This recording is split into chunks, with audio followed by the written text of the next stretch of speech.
The Whispers of Astrolith. The atmosphere of Proxima Centauri B7 had the peculiar quality of making everything seem slightly underwater. Light bent and shimmered across the crystalline landscape, creating ripples in the air that distorted distance and perspective. Lyra Frost adjusted her oxygen levels with a quick tap on her wrist panel and watched as the readout flickered from yellow to green. "Prism, how are we looking on those mineral scans?" she asked, her voice echoing slightly in her helmet.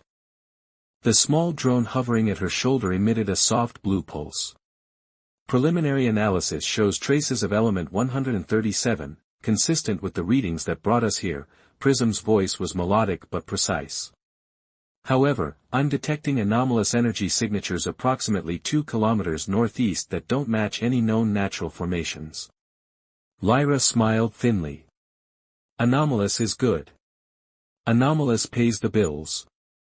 She'd been scavenging the outer colonies for 3 years now, ever since the Terran Exploration Guild had revoked her official surveyor status. "Too many regulations broken," they said. "Too many restricted zones entered without permission." What they really meant was that she asked too many questions about the pre-collapse artifacts they kept classifying and locking away. "The oxygen content is stabilizing at 22%. You can remove your helmet if you wish," Prism noted. "Let's not get ahead of ourselves." Lyra crested a ridge of what appeared to be normal rock but glinted with microscopic facets that caught the alien sunlight. "Last time you told me that, I spent 3 days hallucinating that I was my own grandmother. That was a statistical anomaly. And you enjoyed the experience, according to your logs." "I did not log that I enjoyed." Lyra stopped mid-sentence, her breath catching. Below her stretched what could only be described as a city, though it resembled no human architecture she had ever encountered. Spires of opalescent material rose from the ground in graceful curves, connected by bridges that seemed impossibly thin. The structures weren't built on the landscape, they grew from it, as if the planet itself had decided to form perfect geometrical shapes according to some alien mathematics. Most striking was the light. Soft blue luminescence pulsed through veins in the structures, like a heartbeat moving through crystalline arteries. "Prism," she whispered, "tell me you're recording this." "All sensory data is being preserved at maximum fidelity," the drone replied, a hint of awe creeping into its synthesized voice. "This doesn't match any known ruins from the archive databases." Lyra began her descent toward the city, each step carefully placed on the shifting crystal path. The guild would pay fortunes for this discovery, enough credits to buy her own exploration vessel, maybe even a permanent satellite residence around Europa. But something in her gut told her this place was worth more than credits. As she approached the outskirts of the alien metropolis, the air grew warmer, and the silence deeper. No wind, no ambient noise, just the soft hum of her equipment and the occasional trill from Prism as it captured data. "These structures appear to be at least 8,000 years old," Prism reported, "but there are active energy signatures throughout. Some kind of sustainable power source is still functioning." Lyra ran her gloved hand along one of the walls. It felt warm, almost like skin. 8,000 years and still operational. That's not possible. Neither is the element composition. These materials contain molecular structures that shouldn't be stable. She ventured deeper, following a path that widened into what resembled a plaza. At its center stood a monolithic structure shaped like a massive teardrop suspended mid-fall, hovering several feet above a circular platform inscribed with symbols that seemed to shift when viewed from different angles. As Lyra stepped onto the platform, the symbols flared to life, emitting a soft azure glow that spread outward in concentric circles. The suspended teardrop began to rotate slowly. "Prism, back up the data stream. If this place decides to eat me, I want proof of what happened."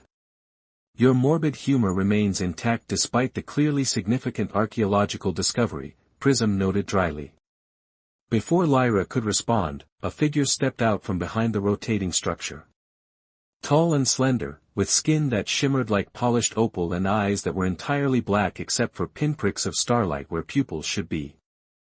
Its body was humanoid, but with elongated limbs and a head that tapered to a delicate point where ears might have been on a human.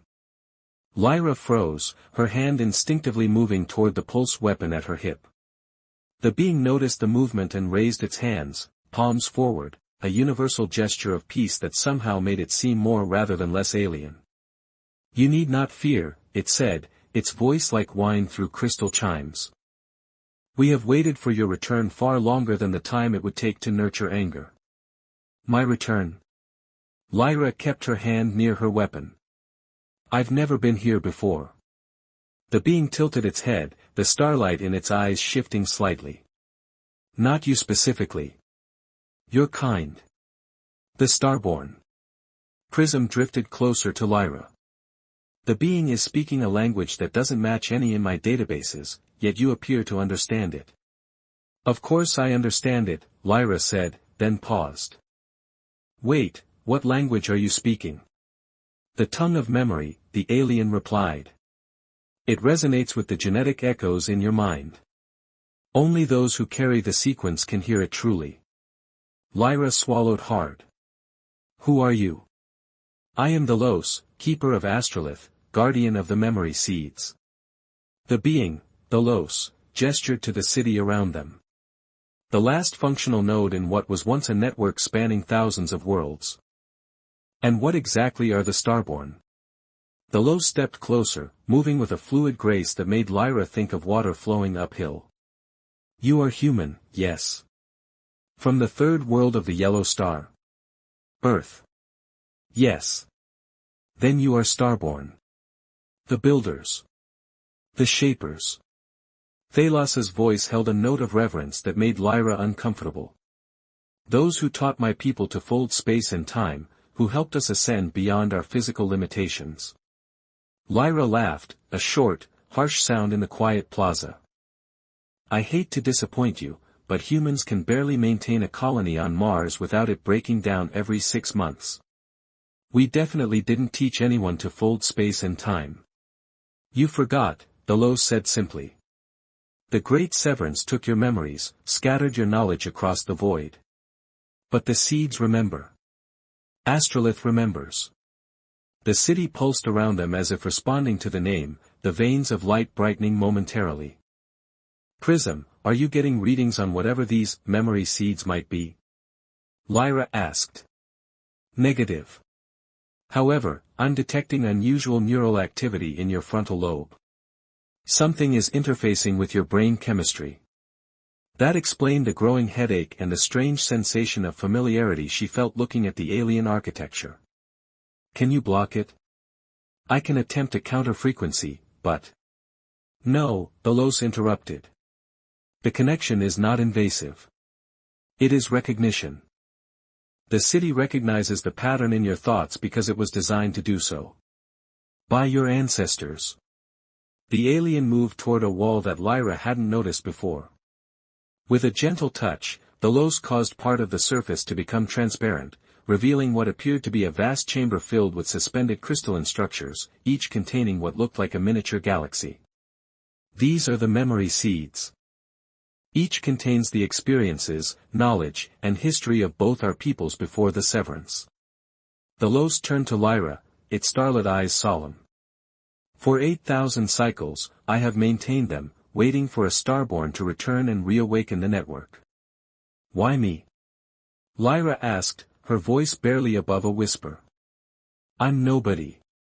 A disgraced surveyor picking through cosmic junk to make a living. The sequence recognizes itself. The path finds its walker."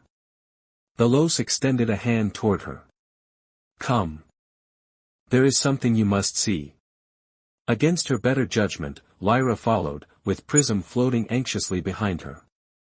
They passed through the transparent wall, it felt like walking through a curtain of warm water, and into the chamber of memory seeds. Up close, the suspended crystals were even more beautiful, each one unique in its patterns of light and shadow. The Los led her to one that pulsed slightly faster than the others. "This one has been waiting specifically for you." "For me personally, or for any human who happened to wander by?" Lyra asked skeptically. "For the one who carries the specific harmonic sequence that matches its content. That is you. The memory keepers." The chamber pulsed with increasing intensity, each wave of light synchronizing with Lyra's heartbeat. A sharp ringing filled her ears as information flooded her consciousness, star charts, mathematical equations, fragments of languages she'd never heard yet somehow understood. "What's happening to me?" she gasped, pressing her palms against her temples. Delos rose, his opalescent skin reflecting the cascading lights. "The memory seeds are recognizing your neural pattern. They're attempting to restore what was fractured." Prism hovered anxiously around Lyra's head. "Your brainwave activity is spiking dangerously. Heart rate elevated. I recommend immediate evacuation from this environment." "No," Lyra said through gritted teeth. "I need to understand." Images flashed through her mind, vast fleets traversing the space between galaxies, civilizations rising and falling like tides, and always the shadow creatures, void walkers, slipping through cracks in reality, consuming everything they touched. The chamber gave another violent shudder. A fissure appeared in the floor, spreading outward in fractals that glowed with the same blue luminescence as the memory seeds. "The city defenses are activating," Delos explained, steadying Lyra as she swayed. "We must reach the Nexus chamber before the protocols complete their sequence." "What happens if we don't?" Lyra asked, forcing herself to focus through the barrage of alien memories. "The city will attempt to establish contact with all remaining nodes across the galaxy simultaneously. The energy discharge will be substantial." "Substantial how?" "It will likely consume this entire continent." Lyra threw a glance at Prism. "Please tell me our ship can outrun a continental explosion." "Affirmative, but only if we leave now," Prism replied. "And abandon the only link to an advanced civilization that apparently predates our recorded history." "Not happening." Lyra turned to Delos. "Lead the way to this nexus." They moved deeper into Astrolith, following pathways that shifted and reconfigured themselves as they walked. The entire city seemed alive, responding to their presence, or more specifically, to Lyra's. Doors unsealed at her approach, bridges extended to meet her feet, and lights brightened to illuminate their path. "The city recognizes you as administrator class," Delos observed. "It's granting you access protocols that have been dormant since the severance." "Lucky me," Lyra muttered, trying to ignore the growing pressure behind her eyes. The fractured memories continuing to integrate with her consciousness felt like shards of glass being pressed into her brain. They descended through what appeared to be a gravity well, a vertical shaft where normal physics seemed optional. Rather than falling, they drifted downward like seeds on a gentle breeze. "During the Harmony Age," Delos said as they descended, "our peoples built 27 nexus points across the known universe. Each contained a quantum-entangled core that allowed instantaneous communication and transport. Faster than light travel," Lyra whispered. "We've theorized it but never achieved it." "You did achieve it. You taught us how to bend space rather than travel through it." The gravity well opened into a massive spherical chamber that defied Lyra's understanding of architecture. The walls, floor, and ceiling were indistinguishable from each other, all curving into one continuous surface covered in shifting glyphs. At the center floated what looked like a miniature sun, a perfect sphere of contained energy, pulsing with a rhythm that matched the rest of the city. "The Nexus Core," Delos said reverently. "The heart of Astrolith." Prism scanned the chamber, its sensors working overtime. "The energy readings are off any scale I possess. This single room contains enough power to run Earth's entire grid for approximately 37.2 years. Lyra approached the core cautiously. As she drew near, a control interface materialized, floating symbols arranged in concentric rings that rotated slowly around an empty center space. "What am I supposed to do?" she asked. "The interface requires genetic and neural authentication," Delos explained. "Place your hand in the center." Lyra hesitated, remembering every sci-fi story where touching the alien artifact ended badly. "If I do this, can we stop the city from exploding?" "Yes." You can redirect the awakening protocol to a controlled sequence rather than the emergency broadcast it's currently attempting. With a deep breath, Lyra extended her hand into the empty space. The floating symbols immediately converged on her arm, spiraling up to her shoulder before spreading across her chest and face. They didn't hurt, they felt like warm water trickling over her skin. The core pulsed once, blindingly bright, then stabilized. The interface symbols rearranged themselves into what Lyra somehow recognized as a navigation system. Connection established, a voice announced, not Delos, not Prism, but something ancient and synthetic. Starborn authentication confirmed. Welcome, Archiver Lyra. Archiver? Lyra looked to Delos for explanation. The Lumidian starlit eyes widened slightly. The highest rank among the memory keepers. Those who preserve knowledge across generations. The voice continued, Nexus status report, 6 nodes remain active across local galactic cluster. Void breach detected in sectors 3, 7, and 12. Defense protocols at 62% functionality. Archives 98% intact. A holographic display materialized, showing a three-dimensional map of the galaxy. 6 points glowed blue, scattered across different spiral arms. 3 red zones pulsed ominously, expanding slowly. The Void Walkers, Delos whispered. They've already broken through. Lyra studied the map, trying to make sense of it. What exactly are these Void Walkers? The memories I'm getting are fragmented. They exist between dimensions, Delos explained. Beings of anti-pattern that consume order and structure. They first appeared when our combined civilizations attempted to create instantaneous travel between galaxies. We tore something. Created a passage where none should exist. And they came through. Like water through a cracked dam. At first just a trickle, then a flood. They consumed entire star systems, turning matter into void. Both our peoples fought together, but in the end, our only option was to scatter and hide the knowledge of how the breach occurred. Lyra's fingers moved across the interface, guided by muscle memory that wasn't hers. Information flowed into her consciousness, schematics for weapons, shield systems, and something called phase disruptors, that could apparently push the Void Walkers back into their dimension. We developed countermeasures, she said, the knowledge unspooling in her mind. Before the severance. Technologies that could repel them. Yes, Delos confirmed. But the cost was high. To prevent the Void Walkers from obtaining this knowledge, your ancestors fractured their own civilization's memory. They encoded the most crucial information into their genetic line, to be awakened only when the time was right. And decided that I'm that time. Why now? The interface pulsed. Void incursion has reached critical threshold, the synthetic voice announced. Phase 3 protocols initiated. The chamber hummed with increasing energy. The holographic display zoomed in on one of the red zones, a region Lyra recognized with horror as including the Terran colonial sectors. They're already in human space, she breathed. How have we not noticed them? They begin subtly, Delos said. Small anomalies in physical laws. Lost ships. Stars that dim slightly faster than they should. By the time a species recognizes the pattern, it's usually too late.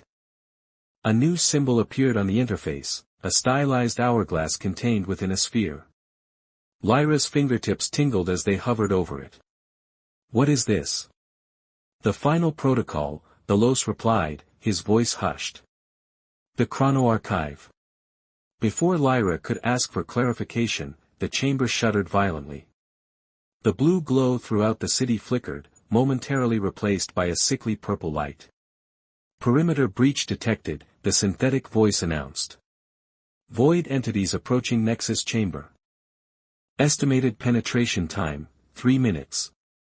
Prism darted to a nearby wall display, interfaces connecting. Something is corrupting the city's outer defenses. It's eating them. Delos moved quickly to another control panel that emerged from the floor. They found us faster than anticipated. The awakening sequence must have drawn their attention. What do we do? Lyra asked, fighting to maintain focus as more alien memories crashed through her consciousness. Complete the protocol. Activate the chronoarchive.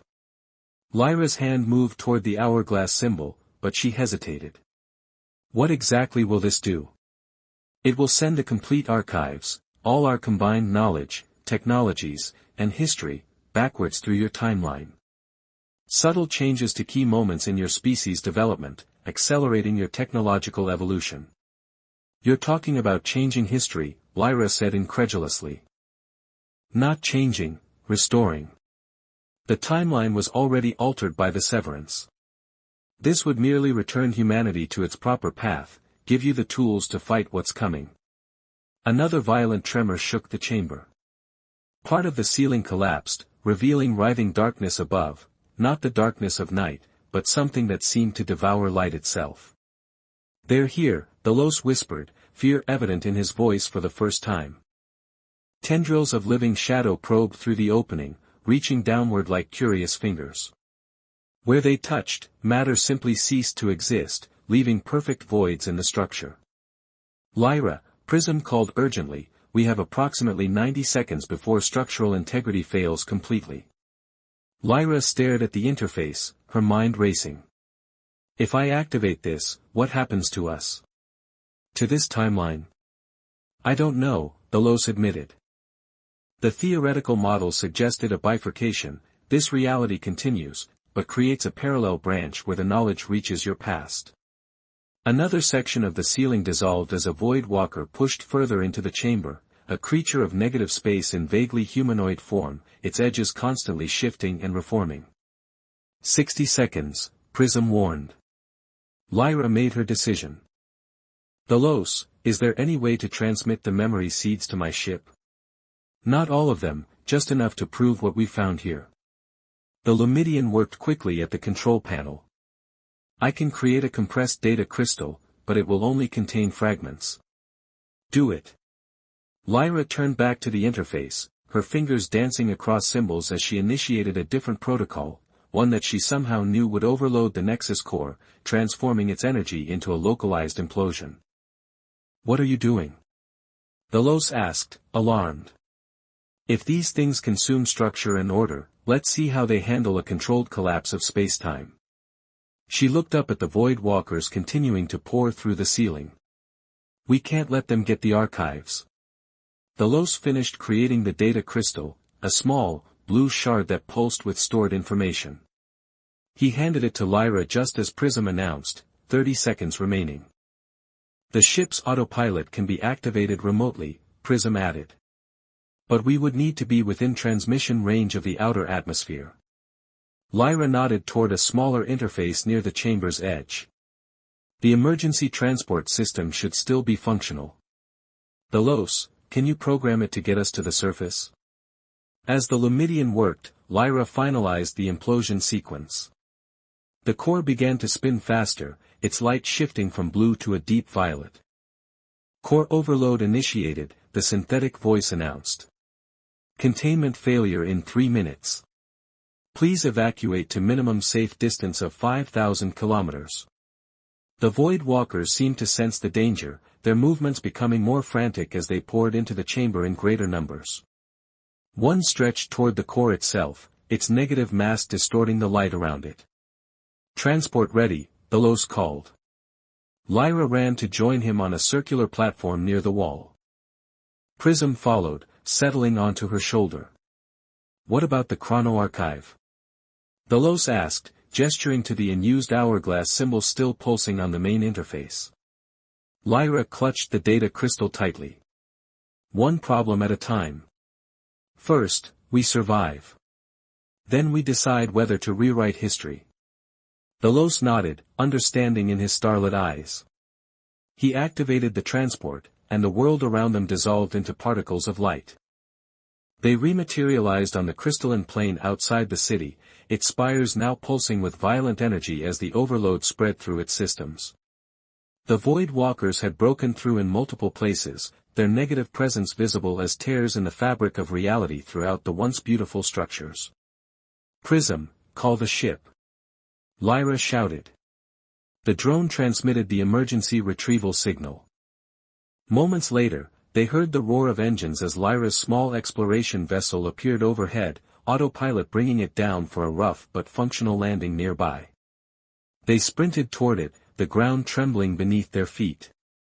Behind them, Astrolith began to collapse, not crumbling as normal structures would, but folding inward like space itself was being compressed. As they reached the ship's ramp, Lyra turned for one last look at the city. It was beautiful even in its destruction, light and shadow engaged in a final dance as reality curved in upon itself. "It's been waiting 8,000 years, she said quietly.